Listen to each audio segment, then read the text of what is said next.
Армысыздар достар, кезекті шығарылым, бізді күткен жандар, біз қайта оралдық. Кезекті шығарылым бізде өткен ойында Айдана ханым 2 рет жеңіске жеткен болатын. Үшінші ойынға келдік, үшінші ойынның бөлімі. Үшінші ойында біз кімді күтеміз? Ол үшінші ойында дебатта белгілі бір еңбек етіп жүрген адам, өзінің дуатводтарға бар жүрген адам. Сол кісіні шақырдық. Белгілі бір жетістіктері бар, оны қазір айта жатамыз.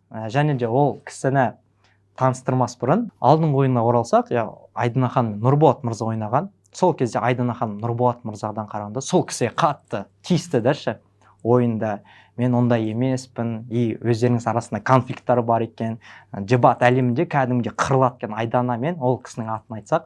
Давайте ол кісінің атын айтайық. Ол технократтық легенда, өзінің легендасы, бір легендалық несі бар.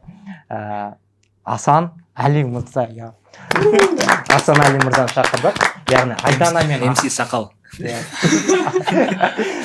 Айдана мен Асан Әли десе уже бәрі біледі. Андай қырылатын ойын дебат шуды еді Нұрболат мырзамен. Нұрболат мырзаға қатты емес, Асанға қатты тиісіп жатты дәші.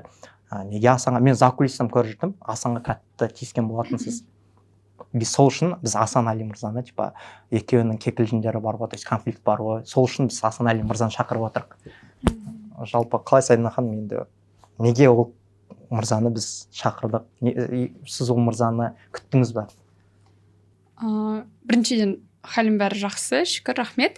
Неге бұл адам, себебі неге мен оған тиістім? Себебі ол адамның аты әйгілі, бәрі оны таниды. Сондықтан ол туралы айтатын болсам, адамдар бірден түсінеді мен кім туралы айтып жатқан. Сондықтан сол адам туралы айтқан болатынмын. Сарказм ба ма? Жоқ, шын ғой, толығымен. Таза шындық. Шүбәсіз сенемін. Дәл сондай. Сол үшін сіздер де шақырдыңыздар деп ойлаймын. Сондай болғаны үшін, ерекше болғаны үшін. Біз көрдік. Енді біз точно білеміз, Нұрболат мырзаға да шоу кезіңізде сіздің қыздарыңыз қояды, сол кәдімгідей тиісті. Енді ол мырзамен вообще жерден алып жерге салатын шығар, ол сіздің шоуыңызды сөйтіп ойлап тұрмыз. Енді реалистті көреміз, Құдай бұйыртса. Так, енді Асан Әли мырза сөз берейік. Асан Әли мырза, қалыңыз қалай? Бекам мырза. Қалайсыздар? Жағдайым жақсы, в целом болады, өмір ғой. Өмір, жалпы не үшін Асан Әли дебат шоуда ойнау керек? Басты сұрақ. Басты сұрақ бірінші очередь технократ. Это ничего не доказывает. Уже доказывает. Не забывайте, ребят, кто дебат-шоу устроил вам. Нет, дұрыс қой. Екінші очередь, в принципе, өзім. Үшінші очередь Айдана. Сіз бұл Асан Әли мырза, короче, Айданаға мен бірдеңке үйретем емес, не үйретем дедіңіз? Қамшы тастаған кезде бірдеңке айттыңыз ғой сіз? Логика деген зат қой. Неге? Осыған дейінгі Айдананың ойындарында логиканы көрмедіңіз бе? Мен былай жауап берейінші. Айтады ғой, әйелдер это космос дейді ғой. Но космоста Логика жоқ па? Жоқ, логика жоқ емес, параллельные линии пересекаются дейді да. Ал Ага. біздің әлемде параллельные линии не пересекаются, так же, как и женщина логика деген сияқты ғой. Но не сексизм в целом, Жоқ, в плане. меніңше жақсы Просто айтылды. Айдана космос деген зат қой. Жоқ, мен бәрімен келісем. Жаңа үш аргумент айтты. Біріншісі технократ деді, үшіншісі Айдана деді, бірақ екіншісі Асан Әли деген вообще аргумент емес қой. Қалай ол? Ой, жоқ. Мен ойлаймын, давайте сұрақ. Мен ойлаймын, дебат шоудың историясында максимальный хайп жинайтын ойын, по-моему, осы. Максимальный напряжение болатын. Вопросы Қалай есть ойлайсыңдар? Потому что бұның трэш-тогы дебат шоудың подкастынан емес, оған дейін басталып кеткен да. Искусственный трэш-тог емес, бұл жақта ше. Постоянно шығады, қамшы тастайды. Еще Ромикеге бір рет тастады да, қалғаны Айдана ханымның сериясында, сезонында постоянно Айдана деп қамшы тастайды жүреді. И соңында көріп қалдым, то что логика не екенін үйретем деді, сол үшін. Неге дебат шоуда мен 4 рет қамшы тастаған. Екеуі Айданаға, біреуі Ромаға, и біреуі жаңағы Ерғалидың кезінде. Болды. Мен 4 рет тастаған. Почему-то айтады, Асан уже больше 10 раз каждый раз дебат шоу. Сен алғашқы екі қамшы. Қандай логикамен Ерғалиға тастадың? Және маған. Жоқ, Ерғалиға емес, Ерғалидың кезінде болды. Понятно. Дәреже бірдей да. Бопты, мынандай сұрақ Асан саған. Алдыңғы ойында Айдана Нұрболатты былай достойно ұтты деп ойлайсың ба? енді ойында болдың ғой, не айтатын едің? В целом по игре айтсақ па, чисто по дебатам. Давай, Или по былай да, шоу былай ма? да. Если по шоу қарайтын болсаң, Айданың приколдары өтті. А если чисто по дебату по ЛД судить, то білмеймін, вообще типа Айқын судьялардың басымдықпен істеген. алып Ну, кетті сен ма? тупойсың ғой, типа. Ну, хотя сен енді дұрыс Жоқ, айтпайсың. столды мына жаққа жылсай. 3-ке 1 ма? И халықтың шешімін в целом дебат шоуда қалай айтса болады, ескерген ол в целом дұрыс емес ойлаймын, потому что қанша 800 голос болды, аудиторияда максимум 200 енді ол адам бұрыннан отыр. келе жатқан не Ну, ғой енді. просто к сведению айтып жатырмын. жоқ судейство бойынша 2-2 болды ма? Иә. Халықтың шешімімен Мгм. айдан Халықтың шешімімен 2-2 болды. Енді сенің ойыныңда қалай қорықпайсың ба, халықтың шешімімен тағы айдан алып кетеді деп? Мен ойынымда төрешілерге сенемін, халыққа никак сенбеймін, потому что менде, во-первых, состав бойынша, скорее всего, маған, не знаю, жақын круг береді. Это очень малый адамдар, да, типа саны. И менде клубта технократ тоже, типа, адам көп емес. И, скорее всего, если халықпен, типа, кімнің жақтастары көбірек дейтін қарастыратын болса, халық ешқашанда ол в целом ойынды по игре судить етпейді. И бір жағынан технократта Да, бізде адамдар мынандай- жоқ, который мектепте жұмыс істейтін дейсің ғой. Да, ол да бар. Мектептің жанында асфальт желдеш деп айтатын. Хорошо. Ну, в целом, бағанағы осылай. Сол үшін Космосқа саған байланысты. төрешілердің шешімін алып тастап Кім? алып алды. Да, мен чисто төрешілерге. білмеймін айдан сөйлеп отыр. Космосқа байланысты айтатын болсақ, әлемдегі ең андай хрупкий зат ол мужское эго дейді да. И біздің бұған дейін барлық ұрыстарымыз, мысалы, сондай заттарға мен ешқашан публично бір ренжіп олай жасамағам. Но почему-то барлығы маған келеді да. Именно Асанның сөздерінен кейін осылай айтыпты, это что такое деп маған бір метровый тексттар жазатын адамдар болған енді. Мысалы, оны мен жасамағам. Білмеймін енді. Публично деп айтатын болсақ, просто маған кеп балдарка прикол ұстайды да, просто қазір дебаттың арасында өте қатты танылып сөз айтайын. Темекі шегіп, Асанның миы кеуіп кеткен ғой деп, бірінші публичный сөз, қателеспесем, ол сен айттың да оны. И только потом уже осы нәрсе ол шығып кетіп басады. Енді сұрақ. Сен айттың. Осы жерде өзіңе обратно басталады. Публично қай жерде басталды деген. Ну, сол жерде А, сен мен публично қатты- солай Ой, айттың ба? подожди. Публично бұның Публично алдында емес. бірінші жұрттың көзінше мен келіп атып оталған Айдана ғой. жұрттың көзінше Жұрттың Жоқ, көзінше атып бақырып это- турнирдан. Дұрыс қой енді, типа. нормальный тема ғой. Вот осы жерден потом уже сен тема. жаңағы комментарийді қай жерде айттың? соны мен екі жігіттің жанында айтқам, досым деп санайтын. Жанұя капта бол. Иә. Сол Жарайды. кетіп қалды ма? Сол Сол өзіміздің кетті. бір буындасымыздың жанында айттым да. Сол бала жеткізіп барған ғой. Ол сосын өзінен Жеткізіп сұрасам, барған деп айтып айтады да. жатқан шығар. Ол просто қатты андай ғой, прикольно прикол болды ғой. деді да. Сен оны қалай қабылдадың? Қалай қабылдадың дегенде басында резко негативно қабылдайсың, потому что после ситуации, типа, ну, аз уақыт ішінде естідім. Потому что нервах тұрасың да, и осындай прикол кейін шатырың кетеді ғой. Но қазір балдар айтса уже ха-ха ұстайсың ғой. сөйтіп бір біріне зуб ұстап ойын кеткенде и АПФ тренинг өткізеді ғой. Тренинг ЛД форматта болады. И ойында Айдана ханым как раз дебат шоуда жарып жүрген кез и қарсы Асан мырзаны шақырады. Сол кезде типа ойын Чисто превьюшка болды ғой Сол деп сол кішігірім дыши болды ғой. Кім ұтты сол кезде? Мен Ол сіздердің соңғы ойындарыңыз ба, одан кейін тағы ойын болды ма екеуіңізде? екеуміздің Мен- арамызда жоқ. Вроде Сол мен соғыс. 2-1 деп маған Абдыр айтты. Маған Абдыр 2-1, Абдыр маған берген. Жоқ, маған Абдыр саған Давайте берді Абдырға деп звондайық. Давай. Қызық болсын. жоқ үш төреші болды ғой. АПФ президент Жалғас мырза, сіздің жас буыныңыз Камила ханым. Жоқ, жақсы жалғас емес, Бексұлтан, Биходжа Камила и Абдыр. Иә. Абдырдан Төрешінің шешім бойынша сонымен 2-1 айдан ұтты ғой. Болды ғой факт. Просто біз Абдырдан сұраймыз да, осы жерге былай шығарып қоямыз видеоның астына кім ұтқанын по факту. Ладно, просто мен басқаша естідім ол нәрсені. Жарайды, түсінбедім, болса, сен басқаша естідің, бірақ ойында кім ұтқанын айтқан жоқ па?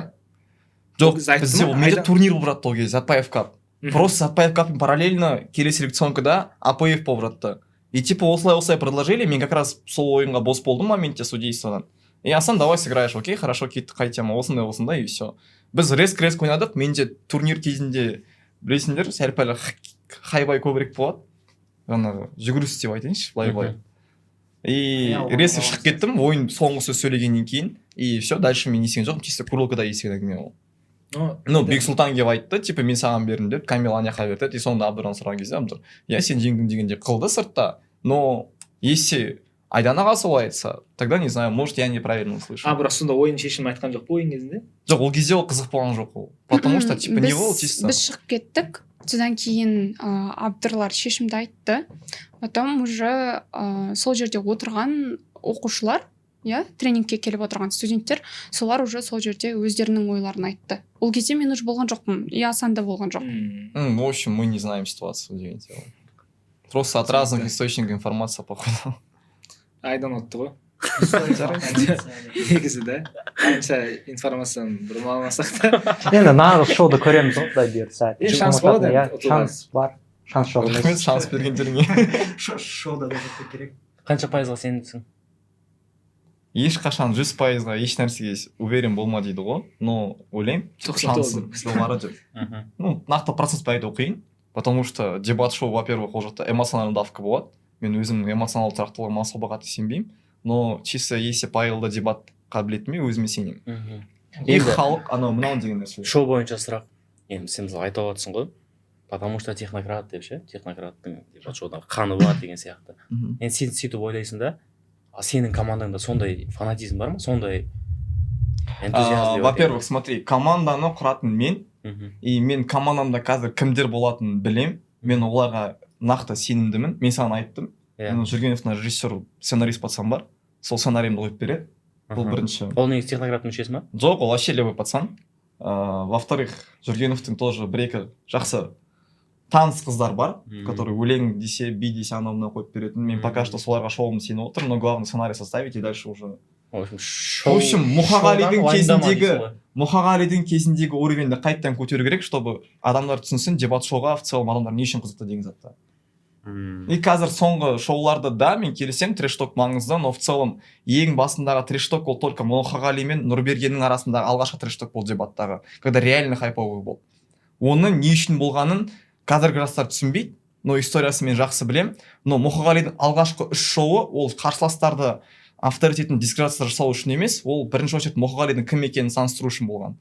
Осылай ол танылды, и дебат шоуда реально қызық адамды тұлға ретінде қарастыратын болған. Но оны қазір ойлайды, дебат шоу это чисто трэш-ток, бірін-бірін унижать ету, бірін-біріне прикол жасап болды, это и есть дебат шоу деп. Хотя по факту так и не было по истории. Оны Бекана білмейді, былайынша қарап отырсаң. Хотя дебат шоудың координаторы болған. Біраз ақ білмейді. Көрсетеді Айдана. Жоқ, трэш-ток қызық, но андай ғой, аха-хуху интеллектуалды ортада бар орнымен дегендей. Біз фокусты көп шоуға қойып кеткен сияқтымыз. Негізі ойынға ғой көбіне фокус, потому что дебат шоудың основасы дебат қой. И дебат ойынға байланысты менде Айданадан ешқандай күмән жоқ. Жоқ, менде әңгіме жоқ. Просто мен бір сұрақты не істегім талқылағым келіп тұр да. Мен Асаннан көп байқаймын, именно осы дебат турнирларда соңғы кездері, енді айтпаймын всегда деп, соңғы кездері көбіне сенде андай имидж қалыптасып жатыр да, жаңағы более негативный отзыв. Например, ойыннан кейін төрешілік мәселесі болсын, отвод мәселесі болсын, кейбір дебат клубтармен жаңағы жаға жыртысып қалған кейстарың да болды.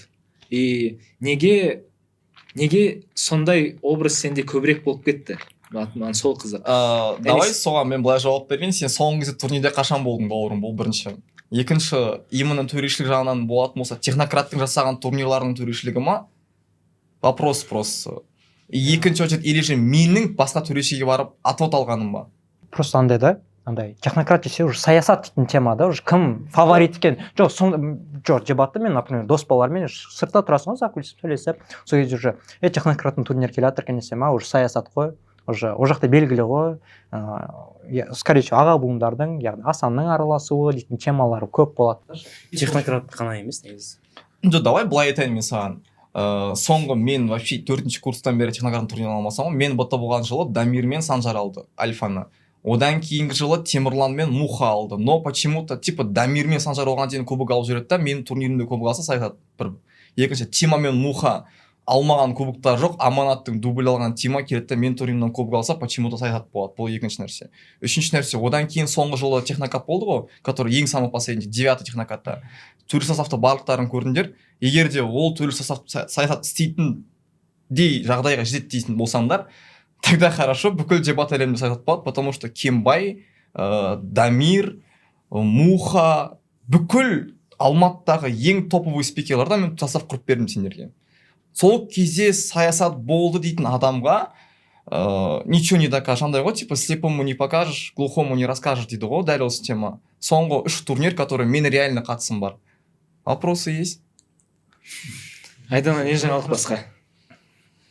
сол жаңалық жоқ, жұмыс Асанды смело ұтам деп ойлайсың ба? бұйыртса. Қанша пайыз өзіңе сенімсің? 100. Вот, мен уверенность. Ол осымен доғара берсек болады. Менде Айданаға сұрақ бар. Вот если осы ойында ұтып жатсаң, вряд ли, но ұтып жатсаң, уже абсолют боласың ғой. А бізде дебат шоуда өзінің несі бар, системасы. Абсолют пен абсолют қарсы ойнайды. Получается, саған дейін абсолют ол Ерғали да. Ерғалимен қарсы ойнаушы ма едің, қорықпайсың ба? Егер сондай ұсыныс түсіп жатса, Жоқ, ол ұсыныс болады, если абсолют алсаң. По-любому ойнайсыңдар. онда ойнайтын едім. Но енді қорқасың ба дегенде, ол да мен секілді адам ғой. Ол да мен секілді қатарлы Жоқ, енді спикер. Қатарлы деген келіспейтін сияқты, деңгейі енді бөлек қой негізі. Деңгейі бөлек болса да Нұрболат мырза Енді- ұтысады ғой. жоқ, енді бірақ бәрібір де спикер ғой, ол да ет пен сүйектен жаралған адам, одан қорқып несі бар білмеймін. Просто анау 3 ойынды ұтқаннан кейін дебат шоуда ұтылып қалған обидно ғой, енді көбісі рейтингін маған құртқысы обидно келмейді болмас деген еді. сияқты. Жоқ, абсолют деген статустың өзі. О чем-то нормально говорит болды. же, иә. И тем более, мысалы, неде бар ғой, Гарри Поттерда страх перед именем лишь усиливает страх перед его носителем деген сияқты ғой. Сол адамнан қорқып, ондай нәрсе білмеймін, біртүрлі сияқты. Иә. Абсолют болатын болса, дебат шоу тарихында бірінші қыз болады, абсолют чемпион. Феминизм. А, да? Иә. То это ұлдар болып келеді да. Белгілі бір. Ой, за феминизм. Оған дейін бірақ қыз отқан дебат шоуда. Бір ойында.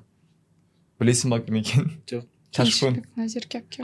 Ташкөннен кейін вообще оған дейін, одан кейін Оны мен ұйымдастырдым. Типа ойын ұтпаған ба? Вообще оған дейін қыз ойын ұтпаған ғой. Ташкөнға дейін. Ташкөн ғана ма? Мадина Әшім болды, потом Жансая. Болғанда дебат шоу тарихына плюс бір қыз абсолют. Жаным Ташкөн. Қайдан еске түсірсіңдер. Жоқ, просто андай ғой, типа барлығы логикамен жүреді ғой негізі әлемде. Мен оған қатты сенемін да. Оған дейін қыз 0 болды, одан кейін НО-дан шығып бір қыз 1 болды, одан кейін 2 болды, пока осыдан кейін стоппа, потом бірақ уже келесі қыз абсолют болса, тогда логично болады да. Но қыздың случайно логика тоже жұмыс жасамайды, так что бәрі мүмкін. Жарайды. Менде вдруг Асан мырза ұтып кетті дейікші. Сол жаққа барайықшы. Асан мырза енді кімді көретінен келесі мен Куба. ма? Ол ханым жоқ қой просто. Шақыру қиын. Андай ғой, Неге? у всего есть своя цена дейді. Или онымен де бір конфликт бар ма еді? Жоқ, конфликт жоқ, просто чисто спортивный интерес қой Кубамен. Қызық ойнаған, вообще в целом по жизни қызық адам ол. Вроде жақсы араласасыңдар иә Да, Кубаға? да. Ну, ол мен Кубаға дейтін сәлем не жолдап қойсай. Куба, привет. Екінші адам кім? Егер Құблахан, жо мен өзім жеке шаруаларым бар, уже дебатта мен ағылыстадым сәл деген кезде. Өйтіп қатты ойланбай ақ қой, бұл гипотеза ғой просто. Я білмеймін даже, мен оны особо ойламадым. Дұрыс. Просто қазір рейтингтарда жарып атқандар, как вам андай АПФ-тің өзінің рейтингтары бар ғой. Алишбаев Мұхаммед Али шақырғым келеді. Ол ойнамайды ғой. Неге? Біз в целом оны ойнатпайтын едік. Потому что дебат шоудың жалпы шоуға келу керек қой адам. Ойнау стилі, образы деген сияқты. Ерғалидікі келген жоқ қой. Енді адам болмағаннан алдық та. Жоқ, Ерғали братан базар жоқ, я тебя Негізі. уважаю, но типа 3 ойында да Ерғалидан вообще типа дебат шоудың прям трэш-ток дейтіндей болған жоқ. Иә, бірақ ойын үстінде оның спичында негізі жақсы тычкалар болатын негізі. Ерғалидің барлық ойында болдық қой, біраз күлдік негізі. Мен Оның бірақ шоуында қатты трэш-ток болмасын, подкастында трэш-ток болмаса да ойынның үстінде ол әдемі тиісетін былай қарсылық жасаған кезде. Маған қатты ұнады негізі ойындар. Білмеймін, қазір наоборот сол ойындар қызығырақ етін. Қазіргі ойындарға қарағанда.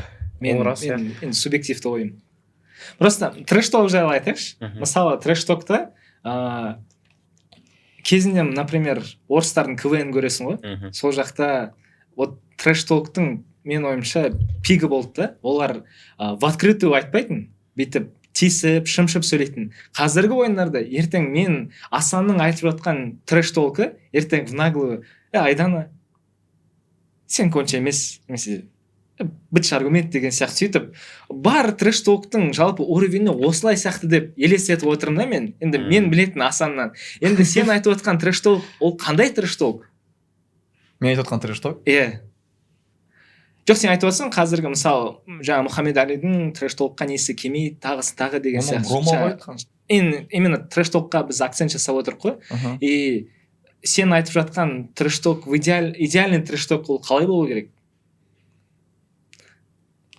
Идеальный трэш толкты ойластыра алмайсың вообще. В целом планмен жүрмеу керек ешқашанда.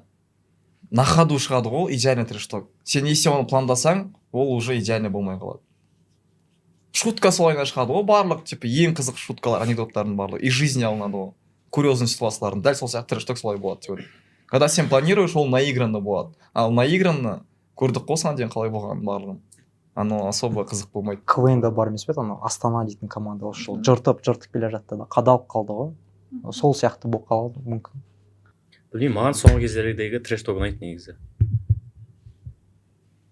Жалпы командалардың трэш толкі деген зат тоже маңызды ше. Ол особенно Тима екеумізден басталды да, комментарийға кірсеңдер. Біздің ойыннан бастап, по-моему, минимум 300 комментарий деген тема басталды ғой. И барлығы андай. Беріктің комментарийлары бар ғой. Қалайсың, Рома бағам, мен ғой ауылдағы ағам деген сияқты ше. Вот сондай заттар. Қолдың құрты бар. Иә, вот сондай қызық та. И Айдананың да командасының трэш толк ұнайды негізі.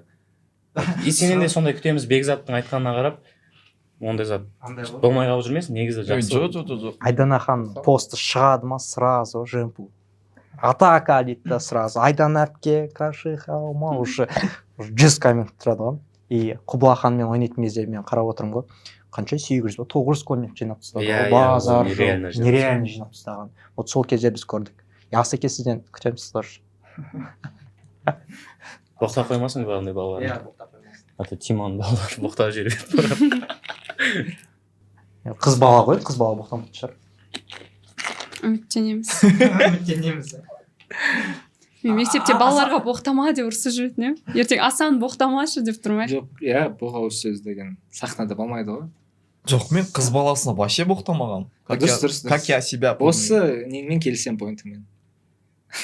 Неге ондай реакция болды Айдана? Білмеймін. Немесе Асанның бір қызға боқтаған көріп пе едің? Иә. Жоқ, нейтральный мат саналмайды андай. Нейтральный емес.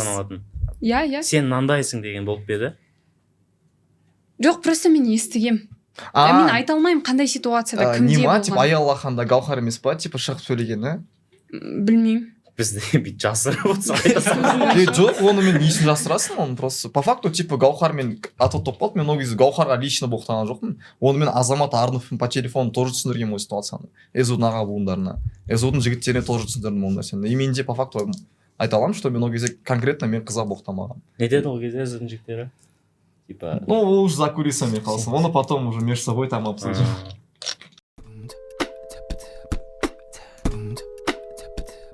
Асан, сен мен жаңа сұрағыма сол ғой жауап бермедің. Біз политикаға кетіп қалдық қой. Неге? Барлығымыз мойындайық, қазіргі дебатта Асан сенің рөлің жаңағы больше как трэш-толкердің роліне келеді да. Әрбір ойында ұтылсаң бір ойын жоқ та, сен болды мойындадым, өте керемет төрешілік, барлығы жақсы деп айтқан Асан жоқ та ондай Асан. Обязательно отвод. И көбісі жаңағы сыртта әңгімелердің барлығы ой Асан сөйлей береді, тағысын тағы, сондай более взрывной персонажсың да сен. Неге сондай рөлға келдің, немесе ол айтқан жаңағы стейтмент дұрыс па, дұрыс емес па? Сен келісесің онымен Асан сондай дегенге? Жұрттың не ойлайтынын білем примерно, но ол затпен 50-50 ғана келсем. Мен да, типа характер взрывной, мен эмоциямды ішімде сақтап қалсам, ол скорее всего жаман заттарға алып келуі мүмкін. Лучше моментте мен шығарып тастап, бетіне айтып тастаймын, чем сырттан бар ғой өсекшілер дебаттағы отвод бере алмай қалса, отвод ала алмай қалса, там ауылма ой тупой дейді да, типа кетіп қала салады. Мен бетіне айтамын, мен тупойсың, и все, салам алейкум. Дальше я с тобой не хочу типа играть, судить деген сияқты. И все. Мен позициям осы. Ол затты біледі, мен де оның қандай екенін. Төрешіге қаншалықты дұрыс тупойсың деп айту. мысалы Жапар Алидің сөзі есіме түсіп кетті да. Мысалы алдымда мен төреші отырды, мектептің баласы, например, дебаттың вообще фундаменті жоқ адам. И біз условно Айдана қарсы ойнап жатып, мен ұтылсам, Жапар Али айтатын да, если сен балаға түсіндіре алмасаң, жеткізе алмасаң, ол сенің проблемаң. И сен ойламайсың ба, то, что если сені төреші түсінбесе, значит проблема төрешіде емес, проблема сенде. Значит, может, сен какой-то замудренный сөздермен сөйлеп, ол төрешіге жеткізе алмадың. Яғни проблема сенде деген сияқты. Мен түсінбеймін да, неге осы отводқа барады деген сұрақты. Отводқа барады, потому что ол көргісі келеді, ол зат честно болды ма, болмады ма деп. Андай ғой, саясат болды, болмады, осы жерде анықталады. Өздерің осы нәрсе көп политикаға қалай айтса болады, вникать етесіңдер ғой особо қатты.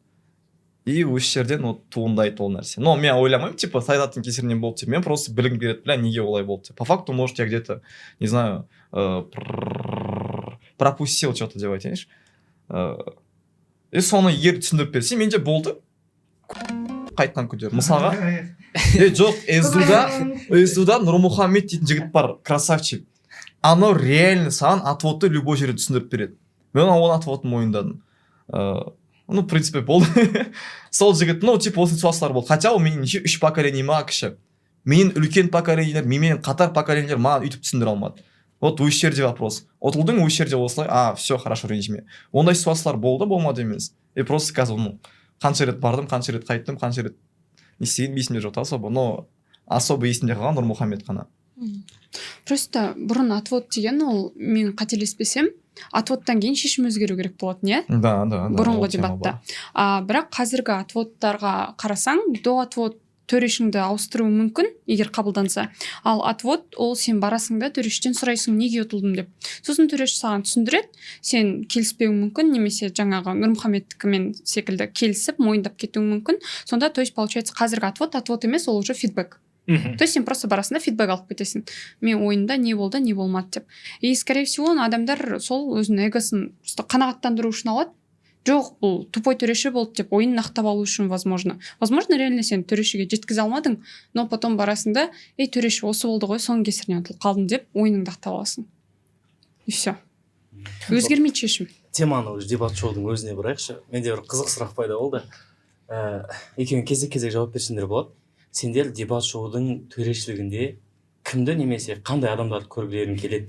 Себебі осыған дейін Айдана 2 рет ойнады. Екеуінде де мынандай маған давка істеу әрекеттері немесе попыткалар болды да. Осы ойында да төрешілікте тек жігіттер отыра ма топырлап деген секілді болды да, типа. Потому что кезінде Ташкент ұтылып қалған кезде соңғы сөз ретінде соны айтып кеткен ғой. Енді мен олға қарсы ойнап жатырмын, төрешіліктен өте ұлдар отыр, конечно, ол ұтады деген секілді ше. Вот. Сондай болмас үшін төрешілікте сендер кімді көргілерің келеді? Мысалға бізде онымен проблема бар қызды қоюдан. Потому что біздің аға буындардан тек Балжан ханым келіп жүрді. Біз бір қызды ғана қоя аламыз, қалғандар енді адам жоқ болғаннан кейін жігіттерді қоямыз. Но мына жақта келіп ренжиді да, сол үшін. Сырттан төреші қою мәселесіне қалай қарайсың? Қиын. Ол үшін кәдімгідей шал керек ше. Шалдар всегда бос бола бермейді ғой. Қыз шалдар вообще жоқ қой енді ол. Бала шағасы деген сияқты. Абсолют чемпиондарды шақырған мен төрешілікке. И обязательно Энергоны. То есть Энергон проекті болмен аға буын. Жақсы, Айдана жауап берші осы неге? Саған келіп жатыр. Білмеймін шынымен. Осы жолы мысалға. Негізі Ромаға айтып бердің? Осындай предъява айтып бердің? Мен саған жеке айтқан жоқпын ғой. Не үшін ойланып айттың ғой кеп маған. Жігіттер отыр деп. 2 рет айттың сен еще оны. Еще аға буындары жазып жүрген ғой, біздің өзіміздің буынның группасы бар ғой. Сол кезде мені тек етіп төрешілікте топырлап еркектер отырмасын деп жазып жүрген ғой. И Айдананың өзі де келіп айтты.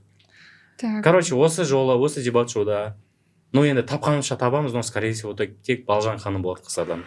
Қалған 3-еуі жігіттер болса. Асия ханым. Неге Асия ханым қазір клубта жоқ уже. Клубта жоқ? Ну, келіп жүрген жоқ. Жоқ, клубта бар. Клубта бар, келіп жүрген жоқ деген. Ертерек шақырсаңыздар, уақытын ыңғайлап келетін шығар. Иә, сол. Подруг шақыратын болсақ мен жоқ, де шақырайын. Подругасы, кстати, біз еще андай қатты жақын адамдар қоймаймыз, Бека? Иә. Мысалға, Ерғали ойнаған кезде біз Ерғалидің буынын вообще қоймаймыз. Жоқ, мысалы мен төреші болмаймын, мен Айдана беріп қойар едім. Иә. Мысалға, Ерғали солар ойнаған кезде біз Али Жапарды қойған жоқпыз. Хотя ол жүрді сол кездері. ну потому что өзі де айтады да мен ерғалиға жақтасып кетемін деген секілді. Сол сияқты да Асияны қою негізі қате ғой, себебі жақсы араласасыңдар. Ну араласамыз, бірақ енді буындасым емес, и ондай мысалы Бека сияқты жақыным емес та, ондай емес қой, ол маған беріп қояды дейтін. Онда қазір Асияны жаманда.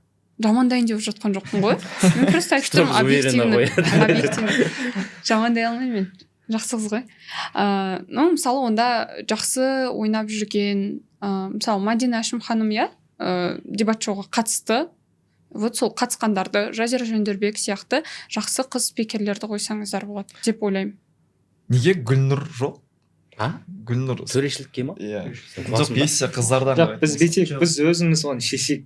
Жоқ, біз и так өзіміз шешеміз. Біз айтпаймыз, 2-2 ұл болады, қыз болады деп. Қалай болады, өзіміз қалай дұрыстап шешеміз. Дайындап қойып жатырмын да сендерді. Бізде энергияда ешқашан политика болмаған, ол жақтан уайымдамасаңыздар болады.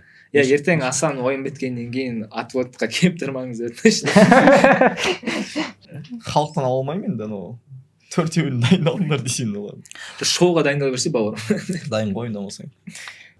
Просто көп фокус шоуда ғой, чем ойыннан қарағанда. Асанның кейсінде ма? Иә. Иә. И белгілі бір тиісіп қалатын сияқты, как-то білмеймін, бірақ боқтайын десе қыз бала. Қандай қарарға ойнағылары келуші еді? Ол қызық сұрақ. Иә. Махаббат, бізге де көмектесіп қойыңдар, иә, шамалы. феминизм Болса екеуін қуып кететін сияқтысыңдар, шамалы. Жоқ, мен де негізі солай ойлаймын. Асан сен феминистсің ба? Былай, негізі мен сол нәрсені. Больше феминист деп жүр ғой, яғни сексист деп. Тегіз ат. Мен өйтіп айтқан жоқпын. Мен айттым, сен ондай емессің деп, нормально қарап. Жоқ, мен жаңа контент болсын деп сұрағаным ғой, бірақ айдан айтады, жоқ, Асан жалпы сексист дейді да. Ойбай, феминист. Таза қазақы феминизм ғой мендегі, бірақ. Удобный феминизм ба? Удобный сондай феминизм. терминологиялар ғой. Консервативный ішінде еш нәрсе жоқ. Мен досым қатты жүріп қоясың терминді. Үйрендім ғой. Не удобный феминизм деген? Керек кезде феминист боласың да, керек кезде андай счет пополам деген кезде феминист боласың. Енді ол жағынан самый бытовой инвалид деген термин бар ғой жігіттер. Адамды қырқсаңдар. Әйел үйретіп қойған. Да, қандай тема? Бағана остров туралы. Жоқ, қандай темаға ойнағыларың келер еді деп жаңа сұрақ қойып кеттім ғой мен. Білмеймін, даже вообще ойламадым мен дебат шоуда. Негізі бізде... Ну, желательно прикол айтатын тема болмаса болды маған. Бізге ең қиыны тақырып таңдау ғой. Бастан ұзақ ойланамыз, кілең аға буындарды қосып. Айданның соңғы тақырыбың қандай болды? Соңғы тақырыбым неге байланысты? Технология бар, адамның жаңағы совместимосін толықтырып. Жоқ, мойындау керек, қарауынша емес болды негізі. Қарар, андай мұжып кететін қарар болып кетті. Маған ана қарар қатты өтіп еді. Мирас мырза қарсы ойнады, Ташконға деймін. Иә. Ана қырандай құдаша ма? Иә, сол. Қалай еді сен толықтай? Сол толғаты бұл кандидат қырандай құдашаң болғанша жіптей. Жіп емес, бір жануарға байланысты болып бір нәрсе тоже. Иә, сондай секілді. Мен сол кезде Мирас мырза ойына нереально риза болдым.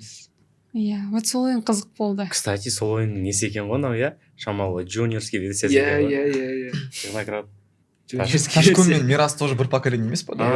Сол кезде Мирас ұтты ма? Мирас ұтты, иә. Мирас ұтты, айдана саған кек қайтаратын. Айтып отырмын ғой, бір победа НЛО и техно, екі победа НЛО и техно. История циклична. Пришлік жасаған түрі ғой енді Дәл осы теманы кім айтып еді? Айдана сен НЛО-дан, мен Тараздан, мен дәл Мирас секілдімін деп кім айтып еді соны? Дархан мырза айтты, Дархан мырза өткен шоуда айтқан, иә. Сен технократ пен ЕОАны салыстырма. Көп қарсыласу сияқты кім айтып еді? Жоқ, просто именно Таразға байланысты атын тұқым. Мирас қылған Тараз емес қой, по идее. Мирас қылған технократ қой. Оған бір адам кезет шығарсың енді. Так, Асан мырза үшін топ-3 клуб қандай? Бірінші очередь ТО, екінші очередь СДУ, үшінші реально энерго. Бәрі сөйтіп айтады. Жоқ, без прикола энерго типа не в плане, что менің жақында роднойлар деген, просто техно мен энергоның вайптары почти бірдей да. И біздің арамызда ежелден келе жатқан деп айта аламын, связь бар. И поэтому энерго технokraттың в целом тарихы үшін де өте жақын клуб, сол үшін. Ал ТО мен сду түсінікті деп ойлаймын. Почему ТО выше, чем сду? Потому что ТО-ның именно ішіндегі құрған құндылықтар жүйесі маған қатты өтеді. И в целом олардың ішіндегі системасы анау мынау. сду да, олар бірақ более либеральная система. Тоже вы молодцы, но ТО лучше. Айдана? Маған негізі сду-ды бірінші орынға қояр едім. Егер өзіміздің клубсыз болатын болса, тоже жаңағы айтқан олардың құндылық жүйесі ұнайды, и олар более еркін. Потом екінші орынға серьезді қояр едім. Маған олардың құндылықтары ұнайды. Үшінші орын энерго деп отырайын ба? Так, и үшінші орынға, скорее всего, қазір қандай клубтар бар еді? Алтын сапа бар. Технократ бар. Патриот. Патриотпен жымпу, по идее, қалап еді. Возможно, UIB шығар. UIB, иә. Кезінде патриотты бірыңғай жымпу болады. Потому что барлығының нелері еркін да, андай құндылықтары бір-бірімен жақсы араласады, тең араласады, сонысын айтты. Күшті. Менің есіме бір нәрсе түсіп кетті, ренжімеңіздер, вообще басқа тема. Осы жарты жыл бұрын дебат әлемінде бір персонаж пайда болды да, GG деген.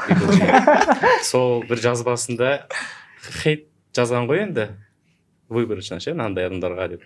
Соның ішінде как раз таки біздің екі ойыншымыз да болған. Асан да Айдана да болды. Сіз де болдыңыз, иә, қателеспесем? Жоқ, мен болған жоқ. Бірінші тұрдыңыз ба? Жоқ. Жандос, Тима, сен, Асан. Тема жестко кетеді сол кезде. Содан кейін негізі сіздер ешқай жаққа шықпайтынсыздар ол тема бойынша ше. Соны сұрайын дедім. Шапағат кап деген турнир шынымен де бір қызға арналып қойылған. Кстати, сол шапағат каптың темасы. Турнирді біз болатынын контекстін айтып жіберші. Айтып жатырмын ғой. Жоқ, не деді? Бүйтіп жазады. Асан, сен мүлдем сөйлеме. Сен емес па, типа бір қызға болады, целый бір турнирдің атын қойып тастаған дейді, шапағат деген. И тұрады да бүкіл дебаттың историясында турнирға типа антикор барған жалғыз турнир сенде.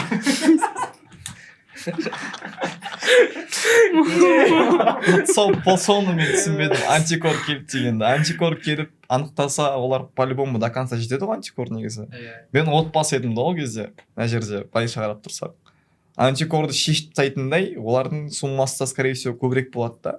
И білмеймін, мен оны шеше алмас едім антикорды. Шапағат, сен турнир жасадың ба сонда? Иә, шапағат капты білесің ба? Қайырымдылық турнир ма? Иә. Ол бірінші ғой, алдыңғы жылы болған алғашқы турнир ма? Или жоқ, ол биыл үшіншісі болады, осы скоро 22-ші, 23-ші наурызға. Екіншісі болған кезде осы комментарий келді. Енді жауап бер. Руслан деген жігітті Атамекен таниды барлығы деп ойлаймын. Біз сол екеуміз турнир жасағымыз келді. Вообще, екеуміз ғана Калаппен Атамекен техно деп. Потом Атамекен почему-то отказ берді. Окей, хорошо, техно и Руслан деген не болды.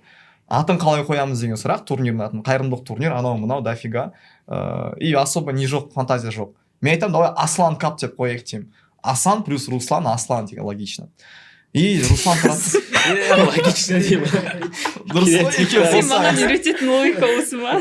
Трешток примерно осы дәрежеде бар. Мен особо париспен просто название неге ондай нәрсеге. Мелочный заттар ғой. И Руслан тұрады да, давай шапағат деп қояйық. Неге шапағат демей, осындай, типа шапағат нұры, жылы лепес, анау мынау деген заттарды ғой. Окей, хорошо. Маған без разницы. Шапағат кап деп қойды. Руслан ұсынды. Ал енді сұрақ, дебатта шапағат деген қыз бар ма негізі? Енді қызық осы жерде. Шапағат дейтін қыз бар Атамекенде. Вроде Русланның қарындасы ма бір нәрсе. Или не знаю, вообще мен сол қызды ғана білемін шапағат. Сен ол қыз танисың? Былай сыртта танимын.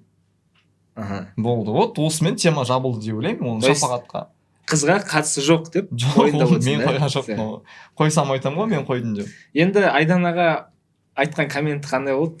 Соны іздеп отырмын, мынан бері тауып аламын. Сен есіңде ма? Жазды ма? Иә. Короче, ең соңғы болып мен тұрдым, кубок құтты болсын, махырге сұрадың ба дей ма, бірдеңе деп жазып қойған. Махыр туралы болды. Бірақ мен түсінген жоқпын сол неге олай жазғанын. Так, жетіп қалдым. Сенде ол әлі бар ма? Жұмсақ қылып айтып отыр ғой Айдана негізі. Бұның да артында біраз косягі бар қыздың деп қойды. Жоқ, Айданада осы ғана болды. Хорошо. Жоқ, қазір дословно айтқысы келіп тұр ғой, айтсыншы уақыт берші. Бекзат бауырым үшін тырысып отырмын мен. Тоже GGG сияқты біреу жазған, типа GGG болып өзім тоқтатам, ботам уайымдама дейді да сізге. Өткен алында бір постташ. А то Асан, Олжас. Қаны?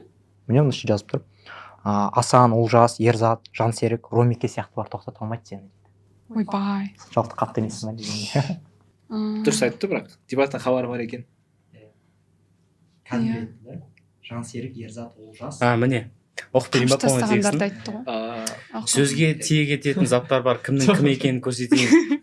Асаннан бастайық. Технокаттың жылда саясат болатынын білеміз.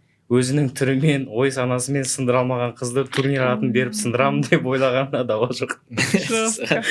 Антикор келген бірінші турнир сенде шығар дейді. Бұған жауап бердің ба? Антикор келді ма реально? жоқ, антикор келген жоқ, айтып отырмын, антикор келсе мен отпас едім ғой бұл жерде. А может келіп шыққан тексеріп тема ол. ештеңе таппады Жоқ, да бұл соға не айтып үшін қайдан келеді шыққан антикор? тема? Мен білмеймін антикор не үшін келетінін. В целом Сонда қандай негізі причинамен жоқ, келуі ол мүмкін ол. басқа бір орган болған шығар, антикор жынды ма деп атқа. Негізі тексеріспен келіп пе еді? жоқ, ешкім келген жоқ. Жандос, сен жылауыңды қашан қоясың? Әл турнир келіп осындай былықтың көзін ашатындардың бірісің. Айдана Мұхамед соңғы алған Қай кубогын... Жандос? Жандос Әміре? Қасқа Жандос. Айдана Мұхамед соңғы алған кубогын құтты болсын. Мақырге кубок сұрайтын болғансың ба не дейді. Иә. Темірлан Есенов қай клубтың қызы қалды сен жүрмеген? Жаман айтты. Бұл в целом тимаға емес, в целом клубтарға қарсы зат сияқты. Иә. Потому что тимаға енді особо қатты паритет бұл жайға, но клубтар паритет ету керек. Темасын талқыламай ақ қояйық. Иә. Жоқ, жербес біреу ғой, явно айтып жатқан. Негізі қызық айтайын ба? Сол кезде мен Triple G личкасына шыққам. Бір сұрақ бойынша ше, давай мына туралы айтшы деп. Темірланға бір ответка айтшы дедім ше. Темірлан анаған бір нәрсе айтады да, и Triple G жауап бермей қалды. И Triple G-ге айтамын ғой, Темірланға осындай ответ айтшы деп. Темірлан айтады, типа, мен сені ұстасам, короче, ұрам, анау, мынау деп ше, кім болсаң да деп. И бетем ғой, анаған ответ ретінде жазып жіберші. Төбелеспейтін жігіттердің ортасында атаман болды, қашан қоясың деп жазып жіберші деймін ғой. Сөйтіп жазып жібереді, потом екеуміз әңгімелесіп кетеміз да, ол маған бүйтіп айтады. Ромеке қалайсың, мен сені танимын, сіз енді мені танисың, типа. Өзімді ашайын ба саған дейді да. Мен сол кезде жындымын ғой, жоқ ашпай ақ қой дедім. Ертең маған қызық болмай қалады деп ше. Енді мен ойладым ғой, біраз уақыт сондай не жасайды, шум жасайды деп ше. Жарқ етті де жоқ Сөйтсем болды жоқ ма? болып кете салды ше. Ондайын білгенде мен айтушы едім, давай деп, аш деп. Әлі күнге өкінемін соған. Одан кейін бірақ бірнеше фейктар шықты ғой, которые өздерін GGG-міз деген. Иә. Соңғы инстаграмға Сол да фейк сияқты. Сол кезде Асан жазбады ғой. Қайда? Президенттің атын тапқан адамға қанша 150 мың. Иә, 100 мың теңге беремін деген. деген. Сөйтіп таппай қалдым ба? Жалко. Сол кезде де Triple G-дің ответі бар еді. Қисаңдар, қиязаңдар. Не дейді? Кім сұрайды ғой, алтын сападағы Муха деген ше. Братан, точно бересің ба? Тауға келсең бір нәрсе. Triple G личкама шықсын, мен саған типа 50 мың теңге беремін деп айтады да. Ақша істеп алғысы келді ғой. Сөйтсе Triple G анаған ответ қылып жазып жіберген ғой. Несінен басыңда артып отырсың, бар да бір амбалды әкеп қоя сал. Асан не істейсің оған? Әрі кетсе пышақ алып жүгіреді да. Қалай соның бәрі есімде қалды? Мен қатты күлгенмін сен. Вообще ужас. Еще бізде енді андаймыз ғой, момент жібермейміз ғой. Сен сосын Тима көп жазды ғой. Ана Triple G жазады. Кембай жазды. Мен тұрамын да, Асан, Айдана, Жандос, Тима, бәрі қосанда видео салмай жасай ғой. Менде скриншот бар. Жодан деп қышты отырсың. Провоцию Ой, бітеді. блин, өлдім. Triple G, сен көресің ғой бұл подкастта. Или осы жерді тизерға салып қойыңдаршы, өтініш. Triple G қайтадан келші, пожалуйста. Мен саған көп Сен сағындым. информаторың боламын мен сенің ше. Көп адамның артын білемін, давай. Екеуміз бірге Ол жұмыс нәрсе істейік. дұрыс па деген сұрақ менде. Дұрыс. Өзің көрсетпесең. Дұрыс, Тима. Адамдар ойланып шагать ететін болады да. Бір турнирға қыздың атын бермейді, мақырға кубок сұрамайды. Айда мақырға не сұрайсың?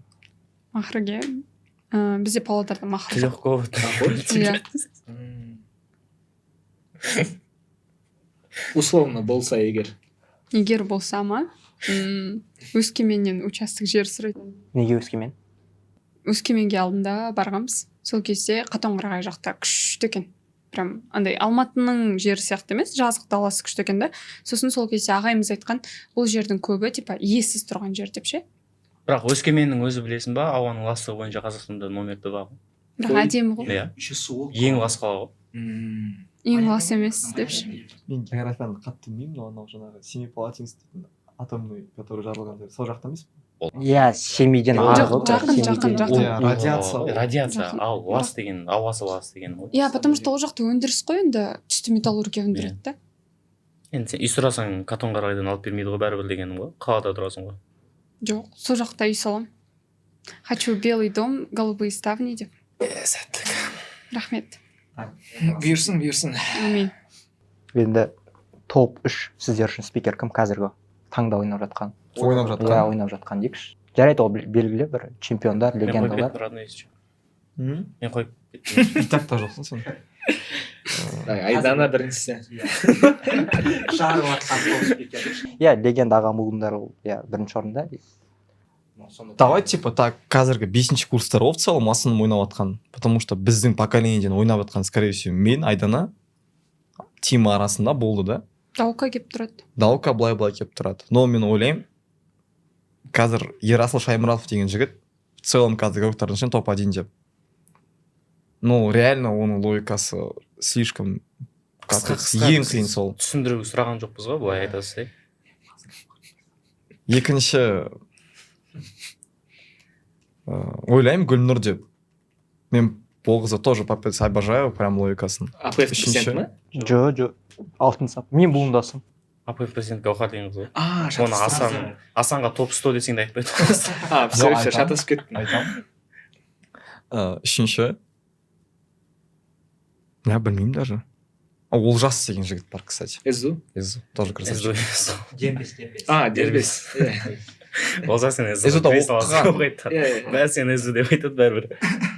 Айдана. Қазіргі таңда сол маған да Гүлнұр ханым ойнайды, өте жақсы ойнайды. Сосын қазіргі ойнап жүргендерден қазір ойыма ешкім келіп тұрған жоқ қой. Кімдер бар? Ерғалымның ойыны қызық. Сол теологтардың арасынан Адема ханымның ойыны әдемі. Адема ханым мен Абу екеуі ойнаған соңғы рет бізге қарсы ойында. Сол кезде жан андай өте жақсы ойнап шықты сол ойында. Солар ұнады ойындары. Соңғы өзім қарсы ойнаған адамдар ғой. Сонымен топ-3 біз алтау айтып кеттім ба, не істедің? Дұрыс Жоқ, қой, үшеу айттым ғой. Гүлнұр деді, Дұрыс қой, Адема вообще деді, Ерғалым деді. Да? Өздеріңіз қаншасыншы орынға санайды едіңіздер? Білмеймін, өзім өйтіп қатты не істемеймін, асыра алмаймын. Жоқ, бір топ 100 бар деп айталық. Топ 100-ға кіретін шығармын енді. Жоқ, топ 100-да қай рангқа кіресің? Білмеймін. Топ 100-ға кіріп тұрсам уже ранг қой. Айдана. Топ 100-дан ба? Бір примерно 50 деген сияқты орында болады шығар. Мен сені топ 30-ға кіргізер едім. Топ 30-ға ма? Беканың Досым. любимый сөзі бар. Айдана дебаттағы самый underrated деп 4-ші курстан бері мен күнде дегенде каждый Жоқ, реально маған Айдананың ойыны қатты ұнайды негізі. Вот Асан overrated. топ 100 нормально, топ 100 нормально. Жоқ, объективно. В общем, шындыққа тіке қарау керек. Сені ешкім былай жақсы дебатер ретінде қарамайды, бізден басқа. Сенен басқа Менен дейсің. басқа жарайды. Саған шанс беріп отырық. Жарайды, мен беріп отырмын саған шанс. Осы дебат шоуда дәлелдеуіңе. Өткен жылғы рейтинг бойынша Айдана ханым 17-ші орында тұр екен. АПФ-тің тізімі бойынша. Жоқ, жаба сал. Асан бар ма ол жақта? Жаба. Асан мырза, сіз қайдасыз? Вроде ойнап жүрген адам, бірақ Жоқ, ол рейтинг ештеңе дәлелдемейді. Асанның ойынын жоқ, мен қатты енді трэш-толк жасамайын. Негізі Асан ойындары маған өтеді. Если ол политика жайлы болса, жаңағы геополитика тағысындағы әр адамның өзінің бір мықты білетін сферасы бар ғой. Сол. Бірақ Асан барлық сфераны жақсы білетін сияқты көрсетті, но негізі политика жақтан жаңағы сосын сен жақсы көретін ондай нелер бар ғой. Мифология, философия, греческий Иә, бір философия. там сондай египетский бір нәрселер Иә, солай жақсы иә, білесің. иә. Мен қызығып тұрып тыңдаймын. Направлениеден бөлек стиль деген зат бар да. Дебат шоудың стилі вообще басқа ғой. Мысалға, Согласен. мен Келісем. Темірланға қарсы ойнаған кезде Темірлан, по-моему, топ-1 болды сол жылы ше. Келісем. Но бұл ештеңе көрсетпейді. Келісем. Өте әдемі мысал. Темірланның Просто жаңағы Темірлан айтқанды қайталай берген. Ескертпей. Темірлан маған айтқан еді, айта берейінші. Алдыңғы дебат шоуда айта берген еді. Жаман ұтылды ғой деп қоймаса. бейсен ма төртте бір жа әйтеуір календарда қарасаң Асан мырзадан сұрап жатады. Асан мырза мынау қандай любой тақырыпқа әйтеуір айтып беріп отырады. Кейсін көріп бірақ как менторство жағынан Асанға басын изедім негізі. Балаларға үйрету жағынан мысалы көремін ғой жас буындар қалай обращаться етеді, постоянно барып сондай эмпат адам да, кішкене айтып қояды. Біз еще жалғас екеуміз жемпуң турниріне барғанымызда Асан мырзадан көмек сұрағанбыз. Типа қалай ойнау керек. Ұтылып қалдың ба бірақ? Иә, ұтылып қалдым. Бекер сұрадым. сол просто логика келіспей қалды Иә, ғой. білейін дедім ғой. жарайды.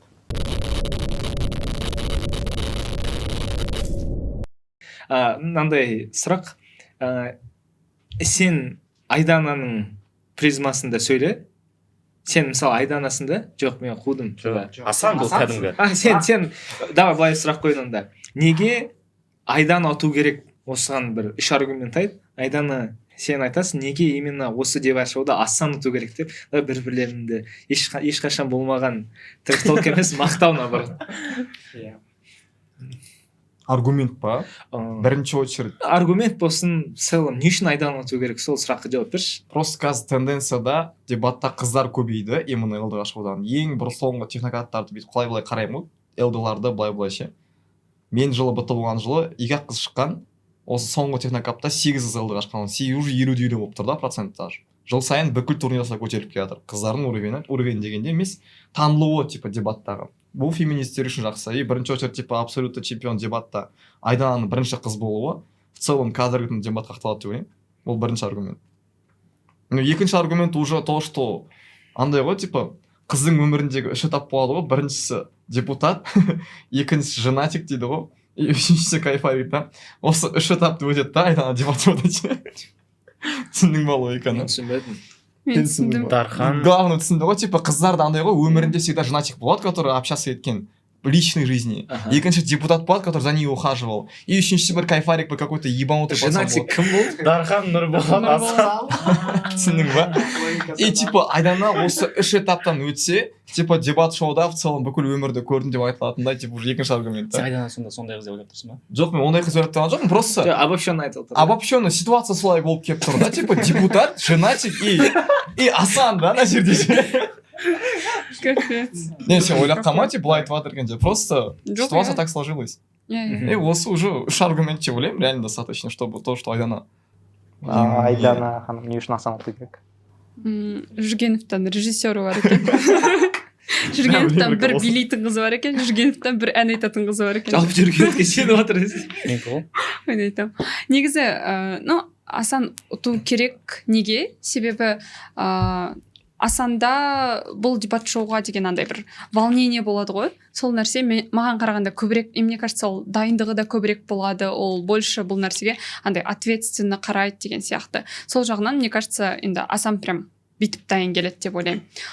Потом екіншіден, себебі бұл оның төртінші и андай ең удачный қамшысы екен. Сондықтан ол бұны тоже андай осы қамшымды жерге тастамай деп ары қарай.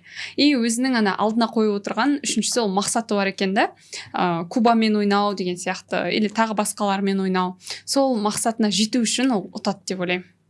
Мен бұл менің соңғы ойыным ғой. Ерғали мырзамен ойнау үшін постараемся. Байқадыңдар ма, Асанның аргументтерінің біреуінде типа Айдана жақсы ойнайды, немесе там мақсаты бар деп айтпады да. В целом факторларды айтты. Айдана прям шын ниетімен Асан андай ұту керек деген сияқты. Асанды жақсы көремін ғой. Жарайды. Брат, бауырым, детерминизм дейтін зат бар. Потом погуглишь, оқып айтасың ғой. Сол детерминизмді қай неде біліп едік? Қай турнирде? Жақсы зат негізі. Ұзақ оны түсіндіру. Аяллахан 1-2 турнир. Асан сондай терминологияны көп біледі. Сен Мухамен ойнап қарсы кіммен ойнадың? Мырзамен, иә. Ол жастарға. Детерминант деген математикада бар емес пе? Сол нәрсе ғой почти. Негізі Асан мен Айдана сияқты адамдардан жақсы семья шығады дейсің ба? Кстати, анау Мен ойымша Асан мен Айдана Қайырымдылық турнирі. үйленген жағдайда Айдана Асанның екі аяғын бір етікке тығарып. Мен мойындаймын. Еркектерге сондай әйелдер керек қой. Мен каблук боламын. Енді көшеде кипшава дейді жүреді ары үйге кіріп мындай басып қалады, иә, аулап қалады. Иә, сондай күшті пара шығып жүреді негізі. Неде? Көресіңдер ғой. Жүрек жылуы ғой? Иә? Иә. Соңғы UIB-де болған турнир.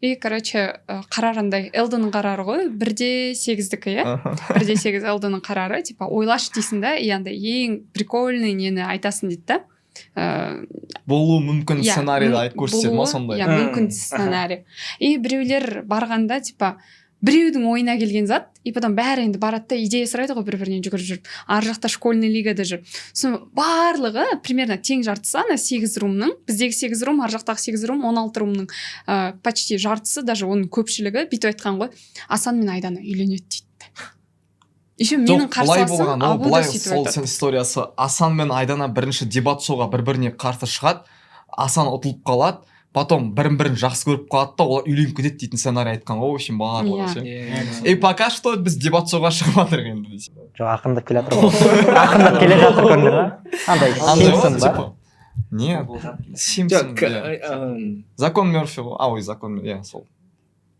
закон все самое плохое что может Да, случиться да, оно да. случится дейді но это не самое плохое для тебя это да один для из меня лучших это вариантов, да. выигрыш, по это сути. да выигрыш вот Айдана Для үшін тебя айтып отырмын проигрыш болып тұр ғой енді жарайды не знаю айтпай ақ қояйын неге қазір Асан қойды ғой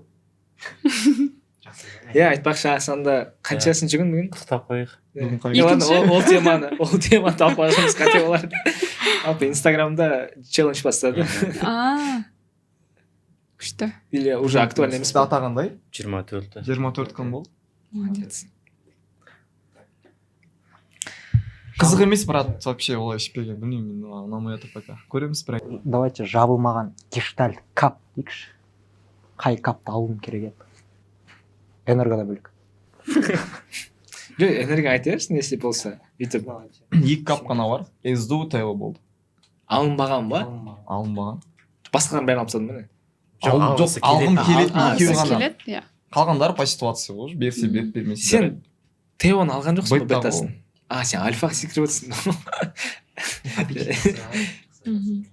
ну скорее всего тео шығар иә сол теоны алғым келеді и ерекше енді ол кап емес бірақ ерекше амбассадор болды ғой иә сол бұйырмай кетті ғой құрсын 2 рет суперфинал ойнадым ой әлгі финал ойнадым 1 рет суперфинал ойнадым иә сөйтіп бұйырмай жатыр берсін әумин рахмет ауыздарыңа кірейін жоқ рахмет сіздің жолыңызбен жүру бұйырмай ақ қойсын сол ерекшеде Данияр мырзаға қарсы ойнадыңыз иә Данияр мырза ма Иә, Дашкөл мырза болды сосын анау Мұхамеджан. Мұхамеджан Алтынсапада ол төреші болып отырды сосын ойынға кіріп кетті ғой сондай бір өзінің ерекше орнатынды білмеймін әйтеуір кірген кезде Айна ханым жартатқан андай аниме стилі болды ғой андай Камалханның несін киіп алған мен әлі білемін иә сондай аниме стилде кәдімгідей тема Хакагенің несін киіп алған менде Зеницудікі болды бір оранжевый болды кажется Иә. содан әйтеуір жыртып жатқан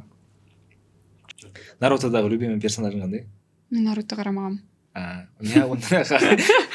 онда қайттық достар деп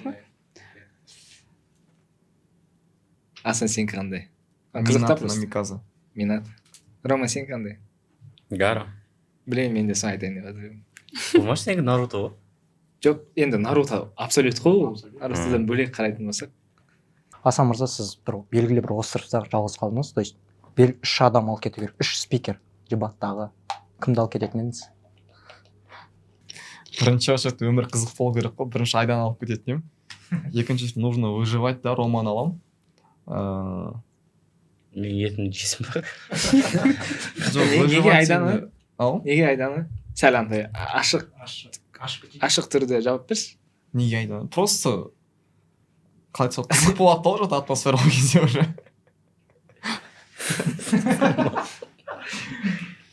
жоқ типа жаман ойлап қалып жүрмеңдер не об этом в плане мен кілең ұлды алып барсам по-любому қырылып қаламыз да по-любому бір қыз керек но қыздардың ішінде типа Айданамен көбірек қырылатын повод бар да бізде повод дегенде қалай сонда какая разница аналармен қырыласың менімен жоқ қырыласың қыздармен қырылған сәл бір қызығырақ қой негізі не ма қалай айтсам да болмай кетті керісіп мен отырған әсеріне бір коммент айтып кетейін Гарри Поттер көргенсіңдер ғой барлықтарың иә и андай теория бар да то что ана Гарри Поттердағы Малфой дейтін не ғой жаңа персонаж сол Гермионаға қатты ғашық та бірақ екеуі постоянно қырқысады да тұрады да и менде андай ощущение болып тұр да Асан қаншалықты трэш-ток айтса да бар ғой бірақ бір скрытый Айданаға крашы бар сияқты сондай чувство менде да сен қалай ойлайсың қараш, әлемде қаншама қыз бар да, например, если қызды алып кету керек болса, именно Айдананы алып тұрғанда, мысалы дебаттың өзі кругында қаншама қыз бар ғой, именно Айдана дегенге сондай ойға алып келді. Енді бұл менің енді субъективті ойым. Островта қашпайды по-любому дейсің ғой. Иә.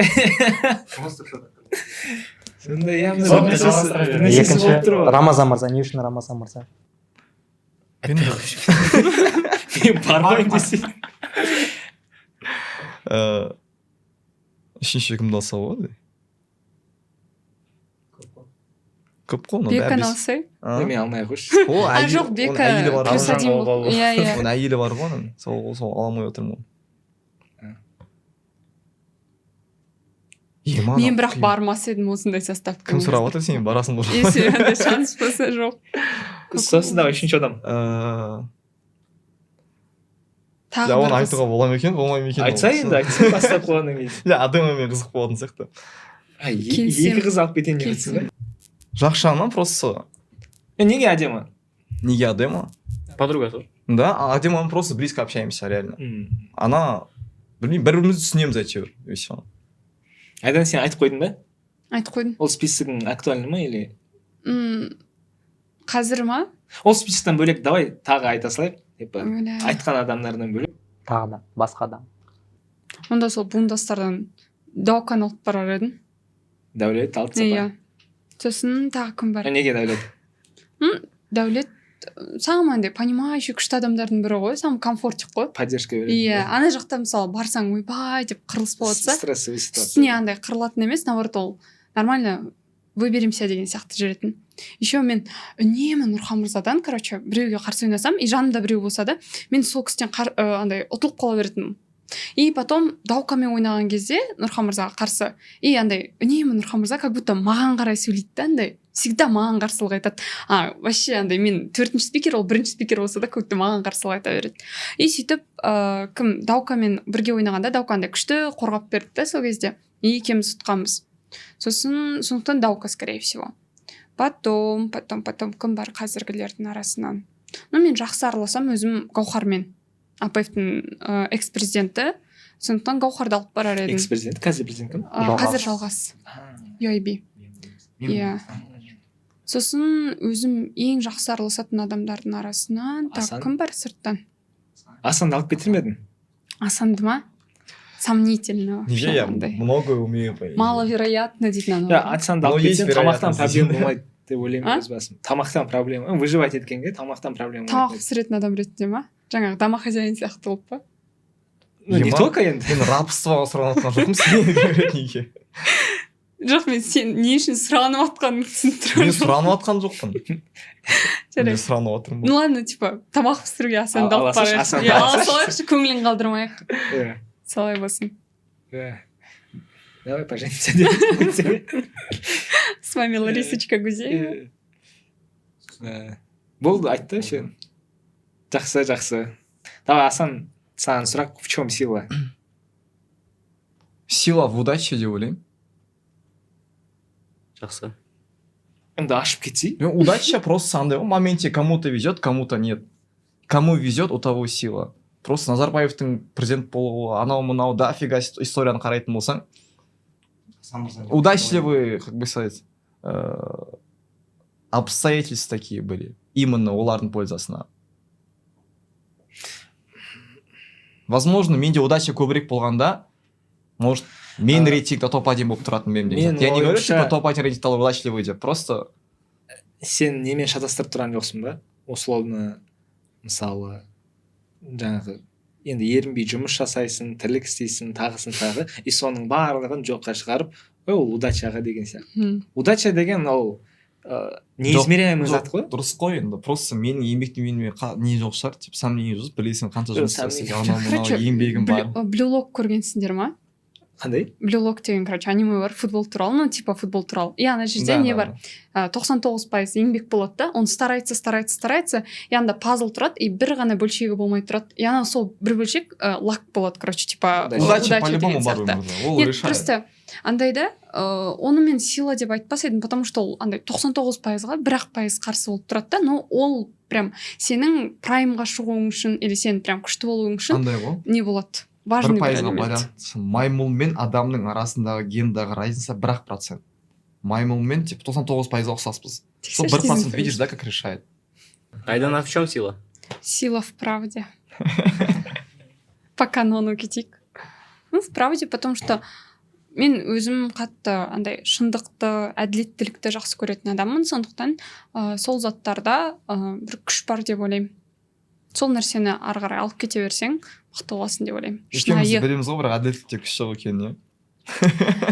Әділеттілік тұлып қалып жатыр сол екеуміз уақытта. де сөйлейтін болып тұратын, Жоқ, біз Айданамен 2020 2019, 2000 нет, 19 емес деп 20 20-да болды Новый годта, вот сол кезде бірінші рет да группада қырылып қалып, сен барсың ба, ол кезде бір неге жоқсың ба. Мы с тобой общались тогда еще. Сол кезде, жоқ қырылу емес, сол кезде біз вайбово, так лампово общались, былай. Мгм. Иә. Менде ол WhatsApp-тағы сообщение әлі бар, қателеспесем. Сол менде Прям от первых вот бар ғой, ең бірінші кім жазғанына шейін анау бәрі тұр менде. Мгм. Цитаталарың бар ма? Менде өзі по жизни братство да өзі. Қандай? Carpe diem болды. не мағына карпе Лови момент, просто моменте саған не беріп тұр, соны ұстап үлгеруің керек. Үлгермесең, все, оно уже больше не будет. Все. нағыз асанның цитатасы екен. Өмір сондай ғой, брат. Айдана. Менде жоқ. Не айтам?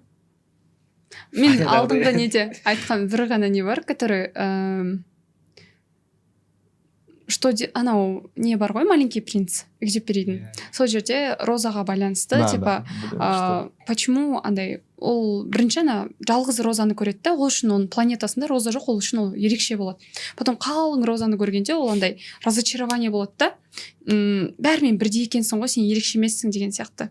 Сол кезде Лис соған айтады, что ол розаны сен үшін ол раушан гүлін ерекше етіп тұрған, ол сенің оған деген сезімдерің, ол сондай нәрсе ғой. Соны айтар едім. Все, что делает человека особенным, это твои чувства. Мы в ответе за тех, кого приучили детьми. Как раз то Ну, это именно про особенность, а потом и это тоже есть. Но оған қарағанда анау больше ұнайды. Жалпы қорытындыласақ, құрметті достар, 7-ші ақпан күні Айдана ханым мен Асан Али мырзаның керемет шоу болады. Жаға жыртыс 40 ойын, 40 шоу. Екі тараптан да шоу күшті күтеміз, вайбовный, кайф. Келіңіздер, көріңіздер. Жалпы осы. Рахмет сіздерге. Қол болса ма? Ну ладно. Сапалға бармайсың ба, Рома? Аяқтақап.